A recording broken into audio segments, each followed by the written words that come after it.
No, it wouldn't work. You'd be swept into a singularity if it didn't work, no. Forget I mentioned it. Have a squirt instead. There is enough doom and gloom in the air already. And it is better to accept defeat than to take a chance and try like fools to redeem ourselves and save our city and all those we love there, plus all the people on Earth that this wicked sorceress is going to make suffer just because of us. Cheers. We could die trying. We won't. We won't. Come on.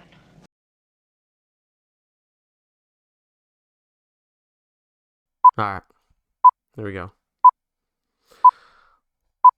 Let's just fucking do this. Okay, here we go. 1, 2, 3. 1, 2, 3.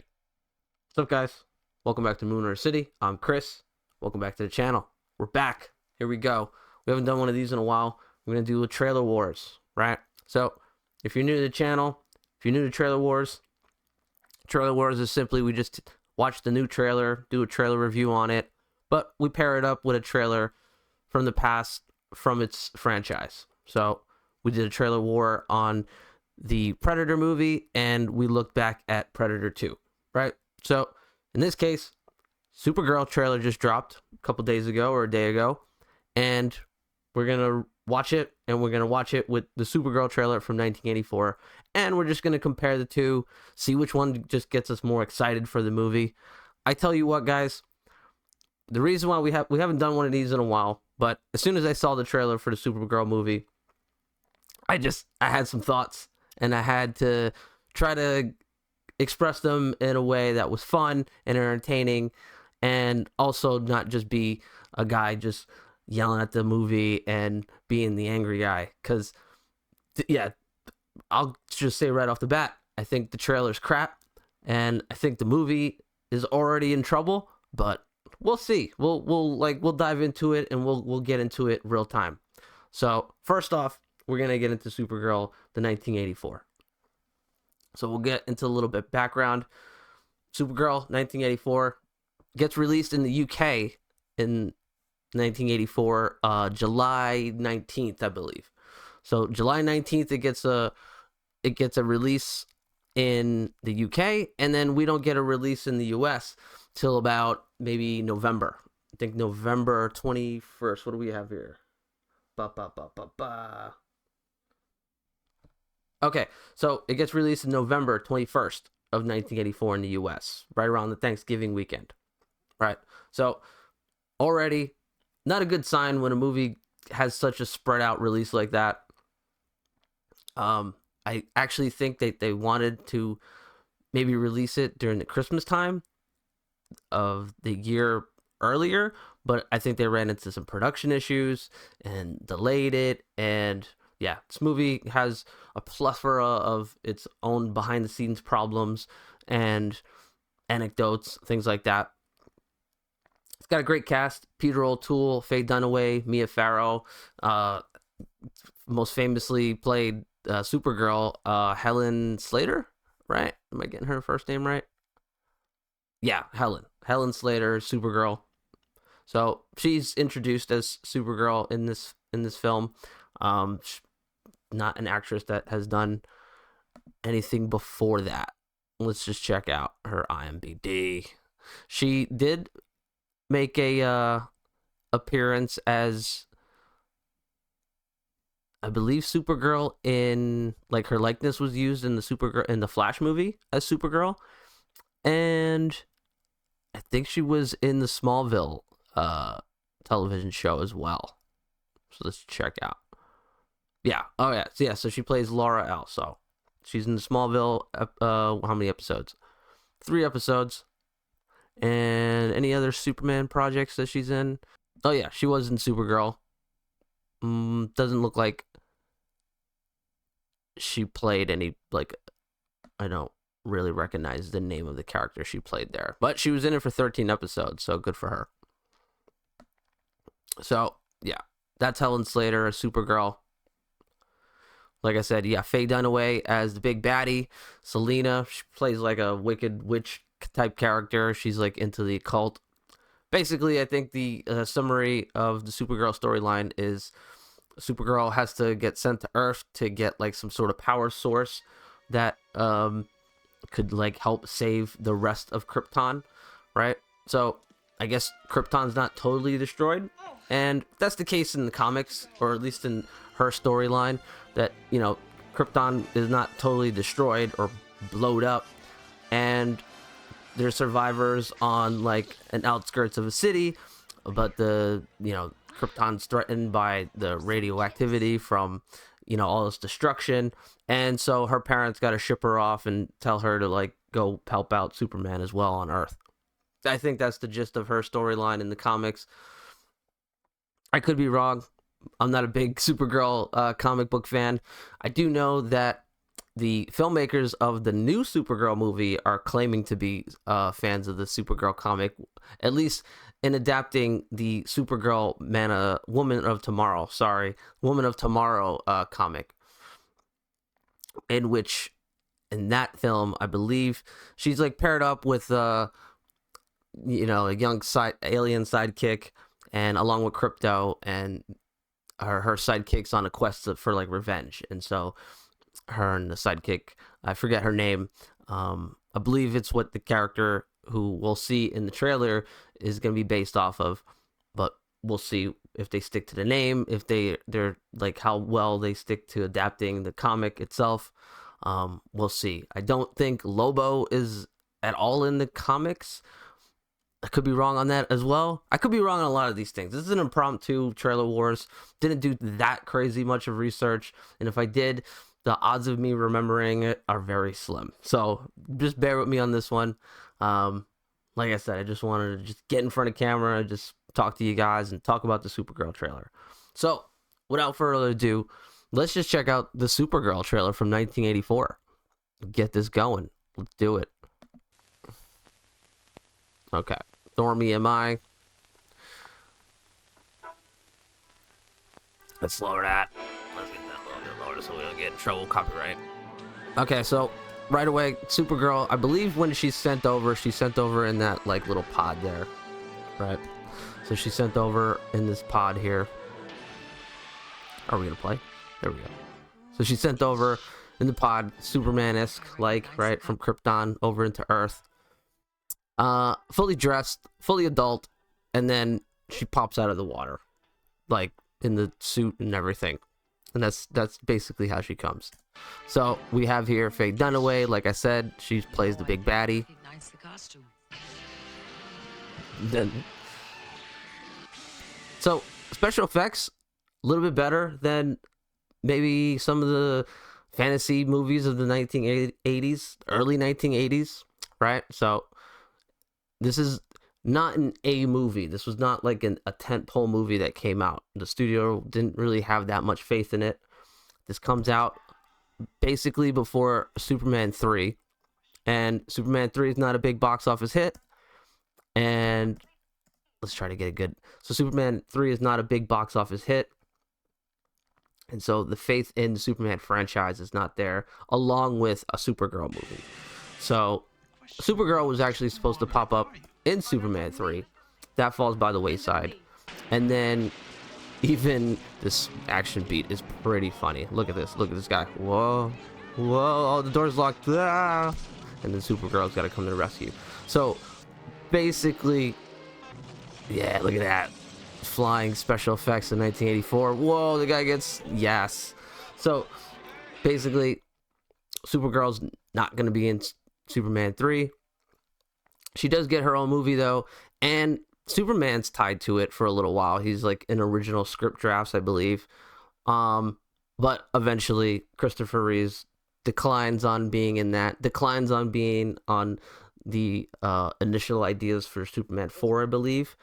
And I think after Superman 3, the Sulkines, the rights to the people who hold the rights to the Superman film rights, sell the film rights to the Canon Group. And so eventually that's where we get Superman Part 4, Quest for Peace. So little background on that whole fiasco. So yes, Supergirl saves the day. Super strong. She has the same powers as Superman. Because nobody gets in my way. But Faye Dunaway is not having it. Faye Dunaway evil as hell. She's looking for world domination. Supergirl, you know, she's blondie when she's Supergirl, but when she's not Supergirl, she is a brunette. And I kind of like that they made her look way different. That helps, because I think at this point a lot of people were kind of, you know, calling bullshit on, you know, how people were missing the fact that Clark Kent was Superman. You know, like they look so much the same. Even though Christopher Reeve's portrayal as Clark Kent is like the demeanor makes it very believable, especially in the first two. And so I like how they decided to try to just recognize the fact that, you know, this is the same person, she's gonna get recognized, and so let's make her look a little different. Let's give her a little bit of disguise, right? So we let that go on for a little while there. Let's hope we don't get caught with copyright. But as you can see, lots of craziness going on. Film's a bit campy, right? This is when, I believe, in this spot here, Supergirl's kind of figuring out she could fly.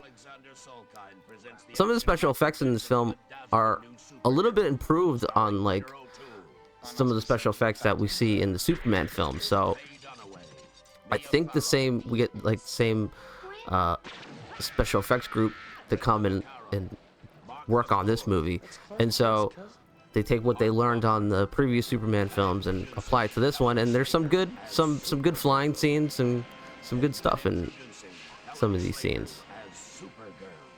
Unfortunately, the movie itself is pretty hammy, pretty corny. You know, like I said, it's not a tentpole movie. This is not a movie that they had a lot of faith in. So they just dump it in November. And yeah, it gets dumped in November, doesn't get a good critical response, doesn't get a good response from the audience, and doesn't even get, doesn't even become like a cult classic in any way, really. So we got Metascore here of 441. I believe the IMDb is 4.4. And I think Letterboxd, if we want to go by that as an aggregate, it's like 2 out of 4. So that's Supergirl. Now, let's just check out its actual performance, because we usually do this on Trailer Wars. We just check out how well the film did based on whether or not the trailer was exciting or not. And I think that would excite you if you're a young kid and like into fantasy films like that, or at any age, and you're into those type of movies at that age or at that time. Sorry. And there's not too many of them, and a lot of them are, like I said, they're very like shot with like low budgets, and yeah, they don't look as prestige, and they're not handled with the care as like some of the fantasy films and properties that you see today. So the fact that it looked that good, Supergirl movie, that's impressive for me. You look at something like that, and you look at maybe Masters of the Universe, and I think that looks a little bit better than some of the effects in Masters of the Universe. So that's my hot take on that. So Supergirl, first week, still does number one. Makes about $5 million. I believe the original budget for Supergirl was around $30 million. Now it ends up making about $14 million internationally and worldwide. So not very good. First week does make number one, makes $5 million, but then it's pretty steady drop off after that. Released in USA by TriStar. And I think it's got a worldwide distribution by Warner Brothers at that point. Not really sure. Again, research that I did on this was very quick, so sorry. So it comes out, it beats out Missing in Action, Chuck Norris movie, and The Terminator, which is in its fourth week. Yeah, so it's fourth week. Terminator makes $3 million. Mission in Action, $4 million. Supergirl beats it out. Not too bad. Not too bad at all. All right, so that's Supergirl. Let's head over to the new Supergirl trailer, right? Let's check her out. Stop. Let's go big screen. Let's go back. Go back. We're going to go big screen. Right away, we get Crypto. Crypto's being bad. Knocking shit over. Hopefully, we get the Blondie song. Let's lower that. And Crypto peeing on Superman. Let's just talk about this real quick again. Just the disrespect, you know? Just to start off the trailer with the dog pissing on Superman. Balls. Okay? Not just because... Okay, maybe it's got some story. It's like a story beat, you know, where Supergirl is kind of pissed off at Superman and like they don't really get along. They got some family issues, and maybe by the end of the movie they get resolved. Or it could just be filmmakers taking a jab at Superman, because it's been done before in this newly run of James Gunn Superman movies and the DC verse from James Gunn. There's just like the lack of like care and respect for like these characters and where the characters come from. You know, the source material.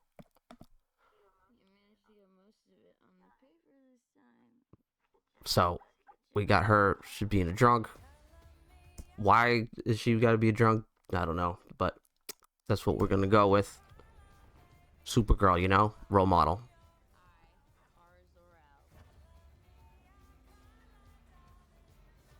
So I think the music choice is pretty good, you know, Blondie. The song itself kind of lends itself to like this revenge tale that maybe we might start seeing here. You know, her look here, right? Look at where I paused it. So this is where our superhero movie starts off. This. I like Millie Alcock. I think she's a good actress. But I don't like the role that she's portraying here. You know, like I said, we haven't seen the movie yet. Hopefully, this is just kind of part of the story beat of her just being dining out, you know, a drunk, and then maybe she finds herself. But something tells me that her being drunk is not going to be her flaw in this film.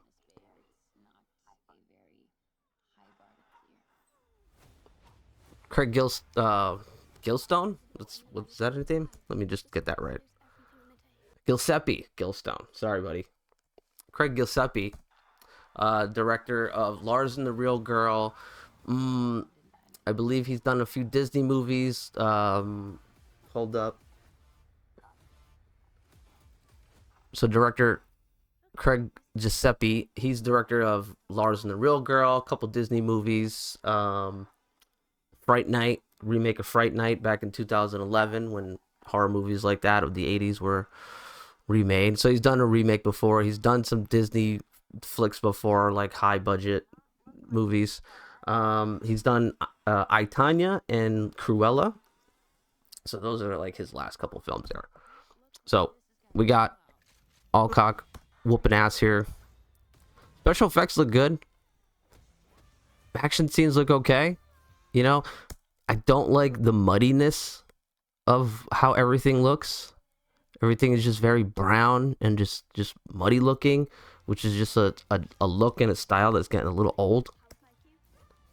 You know, Supergirl movie, kind of hope to see like a little bit more color. You know, a little more vibrant color. Not like Barbie, but not this. Oh, if you miss it, there goes Lobo. Right. So Jason Momoa is in this movie, if you didn't know, because they're not trying to sell the movie with him. Why not? I don't know. They don't even try to sell this movie with her. They're not even really giving her name, putting her name on the bill. There he is. Well, we missed it again. Let's go back. She's saving shit. Maybe she saved her that way. I tell you what, this kind of looks to me like, are they going to off Crypto? Does Crypto die and does Supergirl get John Wicked? Right? Is that going to be like her motivating factor of Crypto dying and then she goes on like this revenge trip. Because in the comics, I believe it's the girl that she's palling around with who has a parent or a family member die, and she's on a revenge quest and hooks up with Supergirl, and they go off on this adventure. Now, like I said, are they going to adapt it that way? We'll see. Again, no, I don't see any mention of parents at all. No, like, Supergirl's parents, Superman's parents. No mention of Superman. They just pissed on him in the beginning. We don't really see like any kind of mentor figure or anything like that. It looks that maybe Supergirl is going to be the mentor figure in this. So, good luck. There's Lobo. Don't even see his face. We finally get an image of her in the suit. She looks good in the suit. Suit looks good. I like it. Let's kind of hear what she says though, real quick again. After Krypto maybe dies, spoiler, or at least gets kidnapped or sick somehow. We missed that. Hold up. Do it again.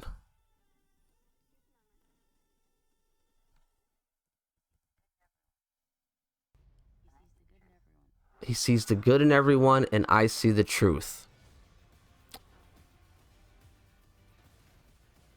All right. He sees the good in everyone, and I see the truth. Wowzers. Written by Anna Noguera. Sorry, Anna, I didn't quite see what you did before on your IMDb. So, as far as I know, like I said, it's based off this Supergirl Woman of Tomorrow comic. And, yeah, guys, I don't really have high hopes. It looks like kind of a film that has the sentiment of something that was meant to be released in 2020. It looks like something that has, like, the sentiment that was supposed to be released, like, in 2020, 2021. But here we are, 2026. The second film from the new DC verse is Supergirl, and yeah, can she carry the ball over to the next Superman movie or the next DC property movie? We'll see. You got Lanterns coming out as far as any kind of new DC shows. Right, Lanterns, Green Lantern show. Of course, you had Peacemaker come out recently with John Cena, and the Superman movie that came out earlier this year, which was very mid. And I think the more people talked about it, the less favors it got. So, can Supergirl hold it down? Like I said, I like the actress. I like the look.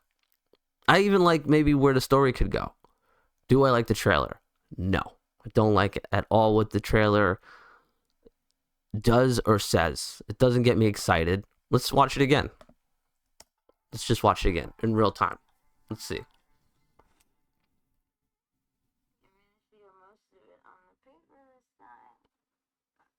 Okay, so our first...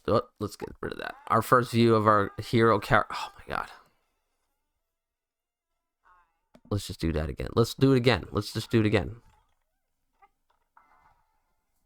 Alright. So, she lives in a mess. She lives in squander. She lets her dog piss on news articles of her cousin. She approves. It's completely wasted. Right? I believe the movie takes place like during her birthday. She's all, downtrodden. No problem with that, right? No problem with this look either. It's a little bit later on where we start seeing like, oh, okay, this movie is not going to have any color. Where the movie itself looks like it's shot indoors in a set at all times. Doesn't look like we get a lot of outdoor stuff. A lot of green screen. Right? Like here, like all this just looks very like just muddy. And you got a little bit of color there with the laser beams and light behind them, but then you get stuff like this. I don't know. I hope there, I kind of would like the look of like the Bullet Train movie, with Brad Pitt, something like that. Doesn't have to be like Barbie, but